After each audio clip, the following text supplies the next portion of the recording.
Bonjour et bienvenue tout le monde, épisode numéro 12, où on se retrouve ensemble aujourd'hui pour parler d'un sujet qui est bien précis, c'est-à-dire les priorités qu'on devrait avoir dans notre quotidien. Quand je parle de priorités qu'on devrait avoir dans notre quotidien, je parle vraiment de 3 priorités bien précises. Et là, les priorités, bien évidemment, c'est à vous à choisir lesquelles sont-elles pour réussir à atteindre vos grands objectifs, vos grands rêves, ce que vous voulez en réalité en termes de style de vie, en fait, tout ce que vous voulez avoir en place dans vos sphères de vie. Alors, on a déjà parlé le social, le spirituel, la famille, les finances, le physique, l'intellectuel puis la carrière. Comme vous avez pu remarquer, actuellement, je ne suis pas dans mon bureau à Québec. Le background, c'est un lit. Il y a le bois qui est en arrière de moi parce qu'actuellement, je suis au Mexique. 1er février, je suis au Mexique et l'année passée, à pareille date, je pleurais presque en me disant, qu'est-ce que je suis en train de faire là? Je ne vis pas ma vie de rêve. J'avais encore la compagnie de construction. Pour moi, c'était vraiment très difficile. Et je me suis dit, OK, si je veux réussir à atteindre le quotidien idéal pour moi, ce serait quoi? Et donc là, évidemment, j'ai eu besoin d'un coup de main pour réussir à comprendre, OK, quel est le cheminement à travers lequel je dois passer pour être capable d'atteindre ces objectifs-là. Et c'est ce qui m'amène à vous parler justement de ce que j'ai vécu ce matin. Ce matin, je me suis levé, il était 8h40. 8h40 à peu près, peut-être un peu moins, 8h30, dans ces eaux-là. Pas de cadran, fait que je me suis levé, j'ai fait le ménage, pris ma douche. La chose certaine, c'est qu'à 9h, j'étais assis devant mon ordinateur et on était 25 personnes à être connectées pour assister à la masterclass de Patrice Ouellette, de l'Académie de la productivité. Et les 25 personnes, on était tous réunis pour faire la planification de notre mois de février. Ça veut dire quoi? Ça veut dire, OK, ben, on a regardé en arrière et on s'est dit, on a déjà un mois de fait sur 12. On a le 1/12e de notre année de passé. Ça va extrêmement rapidement. Qu'est-ce que j'ai fait de bien dans le mois passé que je peux garder pour le prochain mois? Refaire les mêmes choses. On ne fait pas nécessairement la même chose, mais plutôt les mêmes principes, les mêmes façons de faire. Qu'est-ce que j'ai tenté de faire qui n'a pas bien fonctionné? Je m'étais fixé des objectifs, j'ai atteint certains objectifs et il y en a d'autres que je n'ai pas atteints. Qu'est-ce qui s'est passé? Est-ce que c'était la procrastination? Est-ce que c'est parce que j'avais pas assez de clarté? Est-ce que j'ai mal estimé le temps que j'avais prévu pour atteindre ces objectifs-là? Donc, de faire un débriefing sur, OK, qu'est-ce qui a bien été, puis que je peux garder, puis qu'est-ce que je dois changer en termes de comportement. En 1920, il y a une scientifique, Mme Bulma Zegarnik, qui a fait une étude dans un restaurant. Et dans le restaurant, ce qu'elle est venue faire comme étude, c'est de demander aux serveurs et aux serveuses, pouvez-vous me donner la commande que vous avez servie à, par exemple, cette table-là? Et la table avait déjà été servie. Et les serveuses puis les serveurs n'étaient pas capables de se rappeler qu'est-ce qu'ils avaient donné. Alors que pour les autres tables qui étaient toujours en attente de leur commande, ils étaient capables de dire exactement c'est quoi qu'il y avait pour chaque personne. Et puis elle, ce qu'elle veut démontrer, c'est que quand on a des tâches qui sont en attente, donc, et Dieu sait qu'on a des tâches en attente sur notre to-do list, ça a pu finir. Donc, quand on a des tâches qui sont en attente, notre cerveau est constamment en train de nous rappeler qu'on a quelque chose qui n'est pas fini. Et ça, c'est dans toutes les sphères de vie.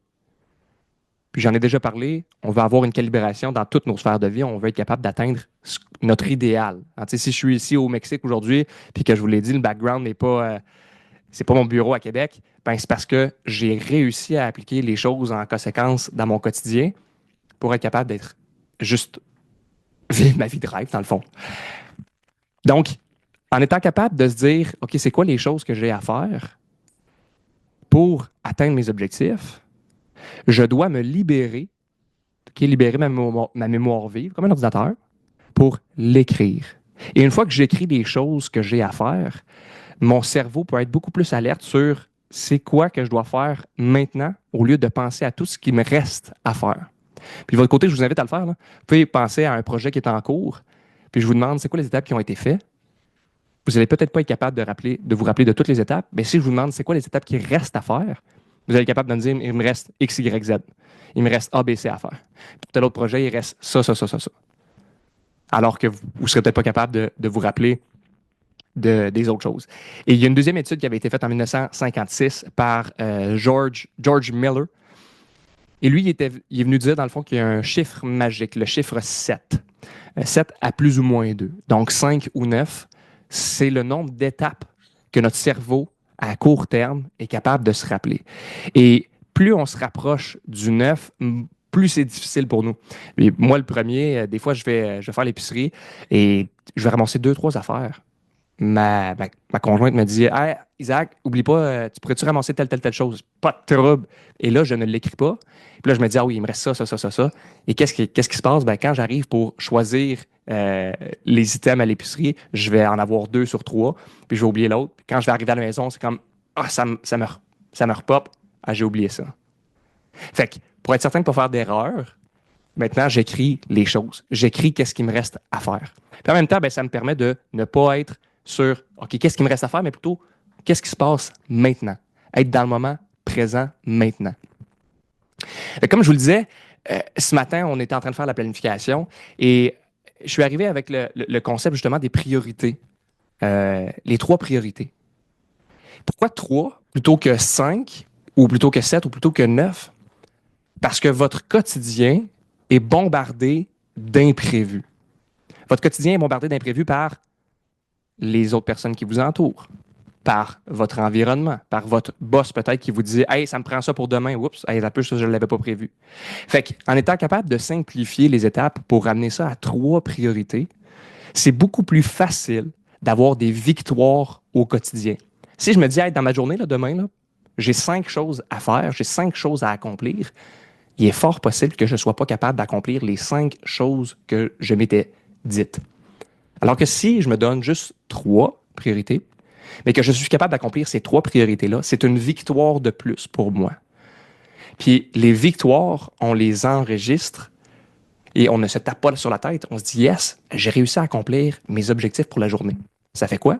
Ça fait que notre cerveau enregistre ça et on a un monologue intérieur qui est beaucoup plus positif que j'ai pas réussi à faire ce que je voulais. Puis on le sait, là, même si j'ai accompli 4 tâches sur 5, même si j'ai fait 80% des tâches que je devais faire pour ma journée, on va quand même penser à cette tâche-là qui n'a pas été faite.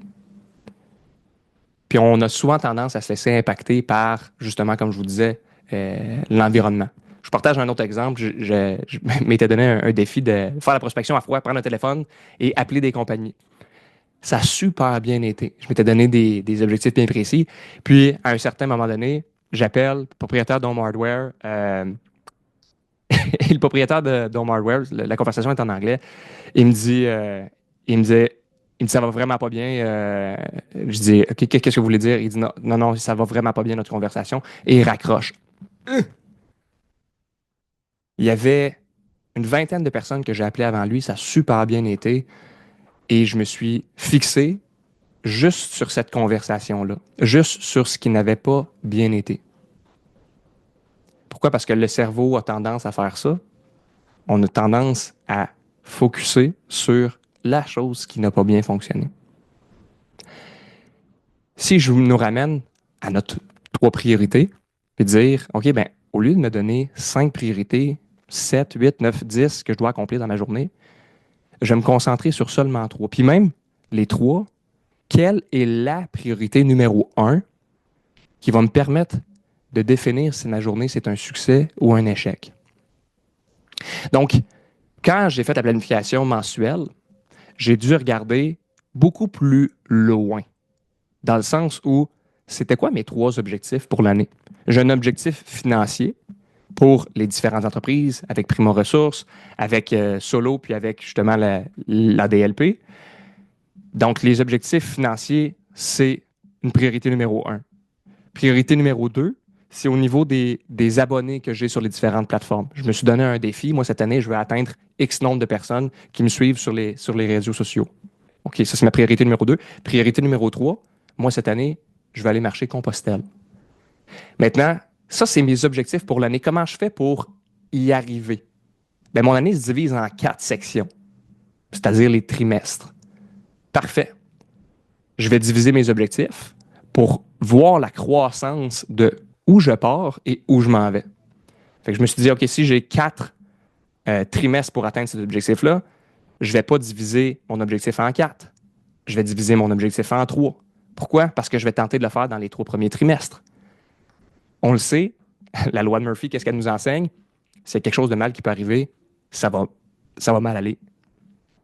Donc, si je pense à ma priorité puis je me donne un délai sur toute l'année, c'est certain, c'est une certitude que je ne serai pas capable d'y arriver. Alors que si je le fais justement plus rapidement puis que je me dis ma priorité, je dois l'accomplir dans un délai plus serré, ça va peut-être me prendre un niveau d'énergie un petit peu plus euh, haut, mais je vais être capable d'avoir du temps supplémentaire si jamais il arrive un pépin, si jamais il arrive quelque chose qui m'empêche d'aller là. Cette semaine, puis quand on parle justement des problèmes qu'on a essayé de prévenir, mais que finalement ils se présentent, tout ce que je fais, c'est par l'entremise d'Internet. C'est ce qui me permet de voyager à travers le monde, puis justement de donner des coachings, d'enregistrer des podcasts et ainsi de suite. Et cette semaine, l'Internet, c'était zéro pin de barre. Il y a des coachings que j'ai faits et j'avais demandé à mes partenaires d'être là parce que justement, je me disais, regarde, il est possible que la connexion Internet plante. Elle a déjà planté auparavant. Et comme de fait, ils ont été capables de reprendre la balle au bon. Mais je me disais, regarde, c'est pas plus grave que ça. Je le sais déjà d'emblée qu'il peut y avoir des pépins. Donc, je vais m'assurer de prévenir ces pépins-là. Je veux avoir une priorité. Ma priorité, je veux l'atteindre d'ici le 31 décembre 2025. Donc, à la fin de mon 3e trimestre, avant d'être au mois d'octobre, fait que le 1er octobre, là, mes 3 priorités de l'année devraient déjà être réglées. Changement d'appareil. Quand on parle de s'il y a quelque chose qui peut mal aller, ça va mal aller. J'étais en train de filmer le podcast et le soleil plombe directement sur mon appareil photo, mon appareil numérique. Qu'est-ce qui s'est passé? Mon appareil a surchauffé. C'est pas grave, ça fait partie de la vie. On ne devrait pas, comme je le disais, laisser notre environnement numérique nous empêcher d'atteindre nos objectifs. Fait qu'on continue. Il y avait un backup, j'ai une 2e caméra, il n'y a pas de problème, on va continuer avec ça. Donc, comme je le disais, si je veux réussir à atteindre mes objectifs d'ici la fin de l'année, je dois m'assurer qu'en date du 1er octobre, j'ai réussi à accomplir ce que je voulais. Ça va me demander un plus haut niveau d'énergie, mais je vais être capable de le faire. Donc, mes 3 priorités. Encore une fois, je reviens sur le concept du 3. Quand j'ai besoin de diviser mes tâches. Fait qu'on était parti de mon objectif annuel. Je l'ai divisé sur 4 trimestres. En réalité, je le divise sur 3 trimestres parce que je veux les accomplir sur 3 trimestres. Et après ça, je vais ramener ça, OK, sur chaque trimestre, j'ai en fait 3 mois. J'ai 3 mois pour accomplir ce que je veux. Maintenant, mon trimestre numéro 1, j'ai un objectif, mon trimestre numéro 1. Comment ça va jusqu'à présent? Qu'est-ce qui a bien été? Puis comment je peux faire pour continuer ça? Donc, aujourd'hui, première chose que j'ai fait en me levant, en fait, 2e chose, parce que j'ai fait le ménage et ainsi de suite, mais 2e chose, c'était planification du mois sur mes 3 priorités. 3 priorités, comme je vous l'ai dit, ça permet quoi? Ça permet d'avoir un monologue intérieur qui est meilleur parce que je réussis à accomplir les tâches que je veux. Au quotidien, j'ai des petites victoires que j'accumule qui me permettent justement de dire je suis dans la bonne direction. Je suis dans la bonne direction pour atteindre ce que je désire réellement et sincèrement.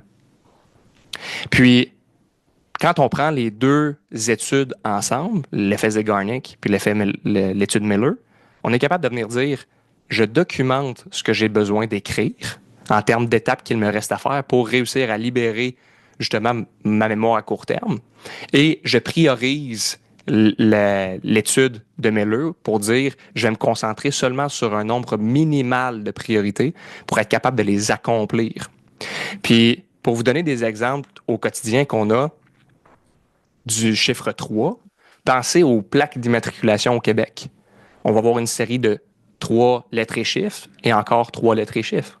C'est beaucoup plus facile. On donne un numéro de téléphone, ça va être 819-674-3244. 418-572-6387. Fait que 334. On va diviser les choses qu'on appelle également le chunking. Et le chunking, c'est Miller le premier à avoir pensé à ce concept-là. Il a été vraiment mis de l'avant dans une 2e étude en 2019. Mais bref, pas besoin d'embarquer là-dedans. Donc, vraiment devenir être capable de dire, quand j'ai des priorités, je veux la diviser en encore plus petites étapes. On en a parlé, je veux faire un bloc de Pomodoro. J'ai 4 blocs de Pomodoro, 1, 2, 3, 4, et ma tâche, elle est accomplie. Fait que 3 priorités que je divise en toutes petites tâches. Puis, comme je vous dis, vous pouvez avoir plus que 3 priorités, mais c'est beaucoup plus facile d'atteindre un nombre qui est plus bas qu'un nombre qui est plus haut. On se rappelle, code postal, c'est la même chose. J1H 27K. Je dis ça, je dis n'importe quoi parce qu'en réalité, c'est toujours des lettres, chiffres, lettres et ainsi de suite. Hein. Mais c'est ça, ce sont toujours des séries de 3, 3. Les numéros de téléphone, 3, 3, 4. Les plaques d'immatriculation, 3, 3. C'est beaucoup plus facile de retenir cette information-là comme ça. Aujourd'hui, comme je vous le disais, c'était ça mon objectif que vous gardiez en tête. Si vous voulez accomplir vos objectifs annuels, divisez-le sur 3 trimestres. Si je veux accomplir mes objectifs sur 3 trimestres, je veux le diviser dans mes objectifs mensuels. Même chose, je veux accomplir mes objectifs mensuels, je veux l'accomplir sur 3 semaines sur 4. Fait que c'est quoi les 3 premières semaines de mon mois? Quelles sont les priorités qui vont me permettre d'accomplir ce que je veux? Comment on fait pour déterminer une priorité? Ça, c'est un enjeu que je vois pour plusieurs de mes clients. Puis je les challenge là-dessus. Ah, Isaac, j'aimerais ça faire ça. OK, ben c'est quoi l'impact que ça va avoir que tu commences par cette priorité-là? Bonne question.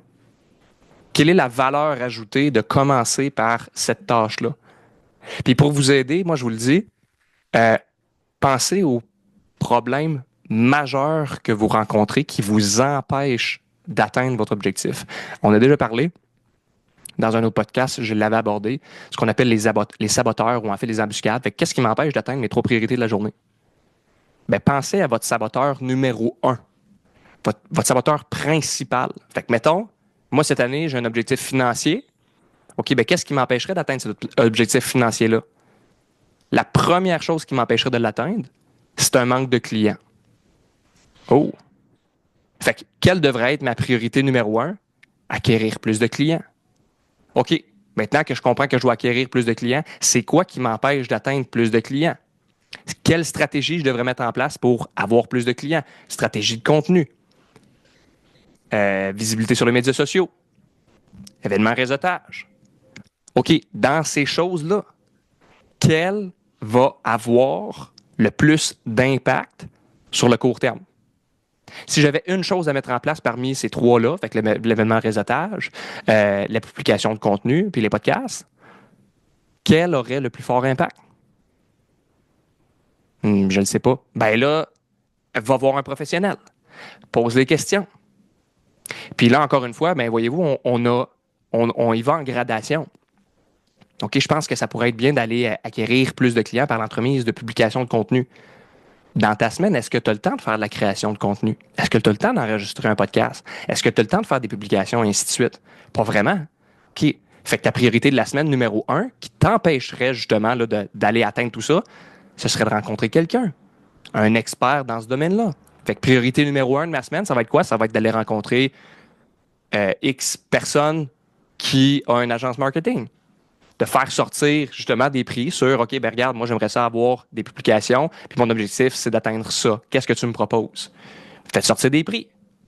Puis je parle des prix, mais moi je suis pas quelqu'un qui achète au prix, je suis quelqu'un qui achète à la valeur. Fait que quelle valeur, quel impact ça va avoir sur la communauté? Je m'en fous de payer plus cher, moi, pour que le contenu de qualité sorte de façon fréquente, que j'aie une bonne communication avec la personne, parce que mon temps, il est précieux.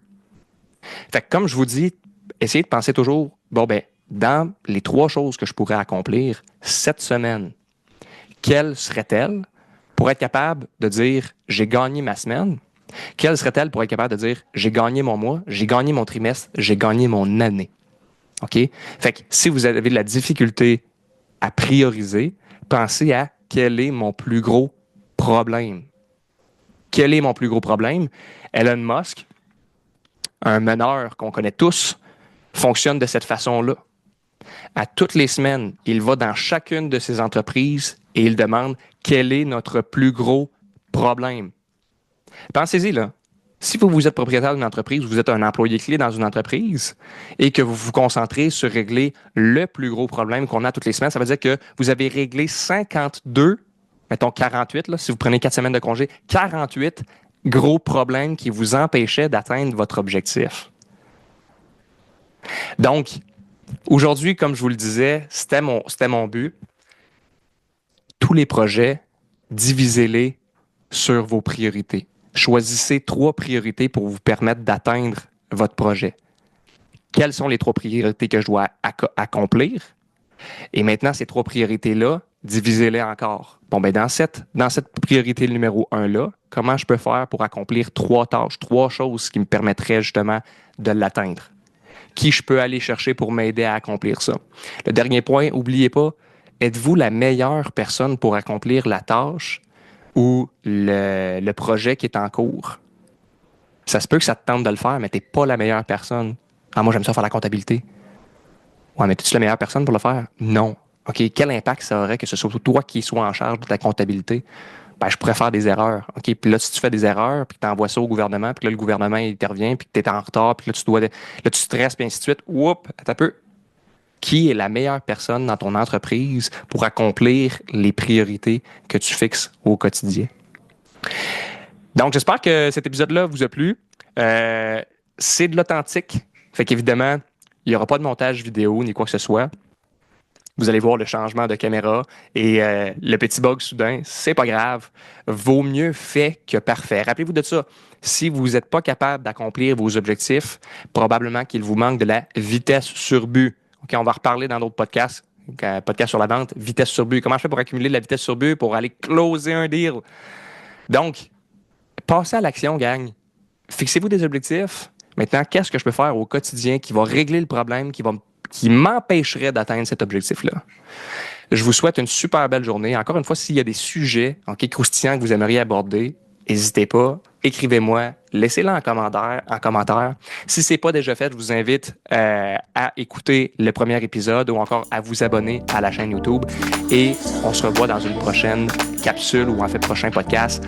Je vous souhaite une magnifique journée. On se dit à bientôt. Ciao!